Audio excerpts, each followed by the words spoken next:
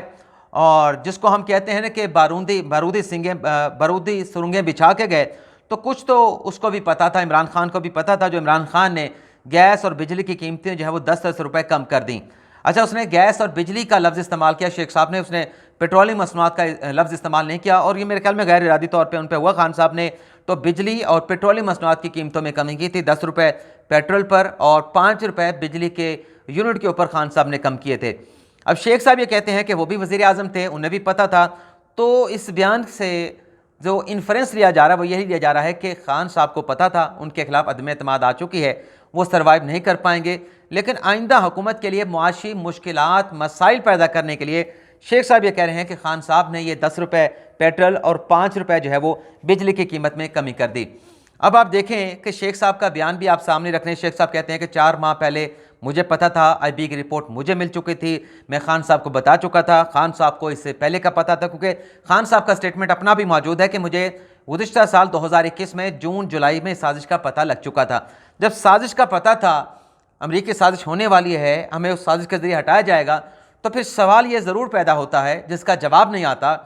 کہ سازش کا جب آپ کو معلوم تھا، سازش کی چیزیں، سازش سے متعلق رپورٹس آپ کے پاس آ رہی تھیں، تو اس وقت آپ نے تحقیقات کیوں نہیں کروائی؟ آپ کس بات کا انتظار کرتے رہے؟ صرف اس بات کا انتظار کرتے رہے کہ عدم اعتماد آئے، آپ کے خلاف کامیاب ہو جائے، آپ حکومت سے نکل کے اپوزیشن میں چلے جائیں، اور پھر آپ یہ امریکی سازش کا بیانیہ بنائیں۔ لیکن ناظرین، حقیقت وہی ہے کہ قومی سلامتی کے ادارے بھی اس بات کو مسترد کر چکے ہیں کہ کوئی سازش نہیں تھی۔ سپریم کورٹ میں یہ معاملہ ایجیٹیٹ کیا گیا، ڈپٹی اسپیکر قاسم سوری کی رولنگ سے متعلق کیس میں کس معاملے کی تحقیقات کروائی جائیں، عدالت نے انکار کر دیا کہ یہ وزارت خارجہ کا معاملہ ہے، ہم اس میں مداخلت نہیں کریں گے۔ اور اسی طریقے سے کوئی بھی ماننے کے لیے تیار نہیں، جو بندہ تھوڑا سا یہاں سے کچھ ایبلٹی رکھتا ہے، یہاں سے فارغ نہیں ہے، اس کو پتہ ہے کہ یہ ایک سیاسی بیانیہ ہے۔ اور اب تو یہ چیزیں خان صاحب کے بیانات کے ذریعے بھی کھل کے سامنے آنے لگی ہیں کہ خان صاحب نے اب امریکی سازش کے بیانیے سے زیادہ جو ہے وہ پنڈی کو ٹارگٹ کرنا شروع کر دیا ہے، نیوٹرل کو ٹارگٹ کرنا شروع کر دیا ہے۔ اور حالیہ جو خان صاحب کا سٹیٹمنٹ ہے، جس پر کل فوج کا ایک سٹیٹمنٹ بھی سامنے آیا کہ پاکستان کا جو نیوکلیر پروگرام ہے اس سے متعلق غیر ضروری بیانات نہ دیے جائیں جس سے پاکستان کو نقصان پہنچ سکتا ہے، سمجھداری کا مظاہرہ کیا جائے، تو یہ ناظرین ساری صورتحال ہے۔ لیکن بہرحال ہم آپ سے اجازت چاہیں گے، اللہ تعالیٰ آپ کا حامی ناصر ہو، دعا میں یاد رکھیے گا۔ اللہ حافظ۔